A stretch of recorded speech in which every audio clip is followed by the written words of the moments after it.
Shalom, jumpa lagi bersama saya Pendeta Andi Silalahi dalam Renungan Harian. Dan sebelum kita mendengarkan firman Tuhan, kita berdoa terlebih dahulu.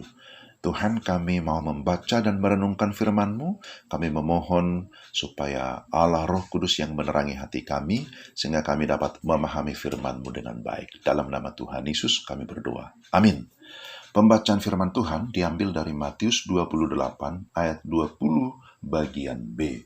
Demikian firman Tuhan. Dan ketahuilah, aku menyertai kamu senantiasa sampai kepada akhir zaman. Matius 28 ayat 20 bagian B. Berdasarkan firman Tuhan ini saya memberikan tema renungan kita, Allah menyertai kita. Hari ini kita memperingati kenaikan Yesus ke surga, satu peristiwa bersejarah 40 hari setelah kebangkitannya. Sebelum dia terangkat ke surga, dia memberi mandat kepada murid-muridnya, yakni pemberitaan Injil untuk menjadikan semua bangsa muridnya. Di bagian akhir dari mandat itu, Yesus memberikan janji atau jaminan penyertaan dengan berkata, "Ketahuilah, aku menyertai kamu senantiasa sampai kepada akhir zaman." Allah menyertai atau Immanuel sangat populer atau familiar di pendengaran kita. Nama Immanuel menunjukkan bahwa Tuhan senantiasa memandang umatnya serta memelihara dengan kekuatan dan kuasanya yang hebat. Bagaimana Alkitab menjelaskan tentang penyertaan Allah? Pertama, penyertaan yang tidak terbatas kuasanya.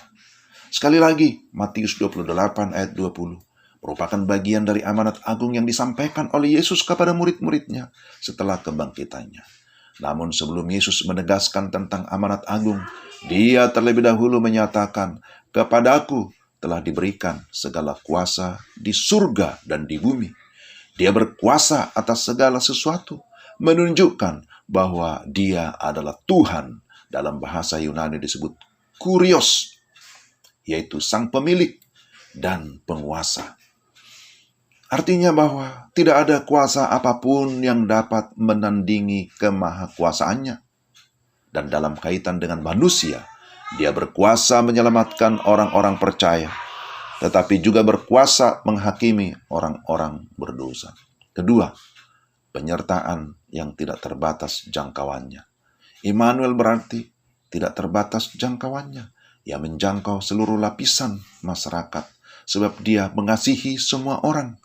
Mengasihi orang-orang tua ataupun orang muda, kaya atau miskin, pendidikan tinggi atau rendah, pejabat ataupun penjahat, orang sehat atau sakit, dan lain-lain.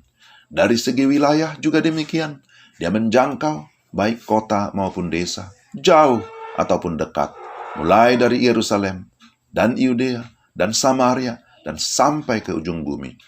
Bahkan dalam Mazmur 139 ayat 7-10 berkata bahwa, "Kemana aku dapat pergi menjauhi rohmu?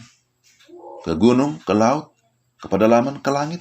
Tidak ada satu tempat di mana Tuhan tidak sanggup menjangkaunya." 3. Penyertaan yang tidak terbatas waktunya. Immanuel berkuasa atas 3 dimensi waktu. Past, present, dan future. Waktu yang lampau, waktu sekarang, dan waktu yang akan datang. Immanuel sudah dinyatakan sejak zaman perjanjian lama, misalnya oleh Nabi Yesaya. Tapi kemudian digenapi di dalam kitab Injil.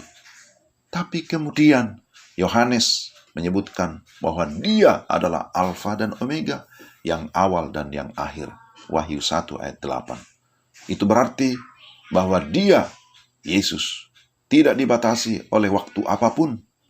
Saudara, menarik kalau kita perhatikan secara khusus dalam Injil Matius. Dalam pasal pertama diawali dengan kedatangan Yesus yang disebut sebagai Immanuel. Tetapi juga dalam Matius, pasal yang terakhir, pasal 28. Di dalamnya ada janji penyertaan yang bersifat terus-menerus, bahwa dia akan menyertai sampai kepada akhir zaman. Kesimpulannya adalah, saudara-saudara, mari kita tetap setia mengerjakan tugas yang diamanatkan kepada kita masing-masing, bahwa dalam rangka pemberitaan Injil, dalam rangka menjalankan pekerjaan Allah. Dia berjanji akan menyertai kita, bahwa janjinya ya dan amin. Dia akan menyertai sampai kepada akhir zaman, atau sampai dia datang kembali. Kita ingat, penyertaannya tidak pernah terbatas. Tidak pernah terbatas kuasanya, tidak terbatas jangkauannya, dan tidak terbatas waktunya. Maka kita berkata, haleluya, puji Tuhan. Kiranya melalui firman Tuhan ini, kita semua semakin dikuatkan. Mari kita berdoa. Tuhan, terima kasih untuk firman-Mu. Doa kami sekali lagi, supaya firman-Mu meneguhkan iman kami, dan oleh Roh Kudus kami diberikan kemampuan untuk menjalani hidup senantiasa bergantung kepada Tuhan, tetap percaya kepada penyertaan Tuhan yang tidak pernah terbatas. Dalam nama Tuhan Yesus kami berdoa. Amin. Demikian pendengar sekalian, renungan kita hari ini kiranya menjadi berkat, dan melalui kehidupan kita Tuhan dimuliakan. Shalom.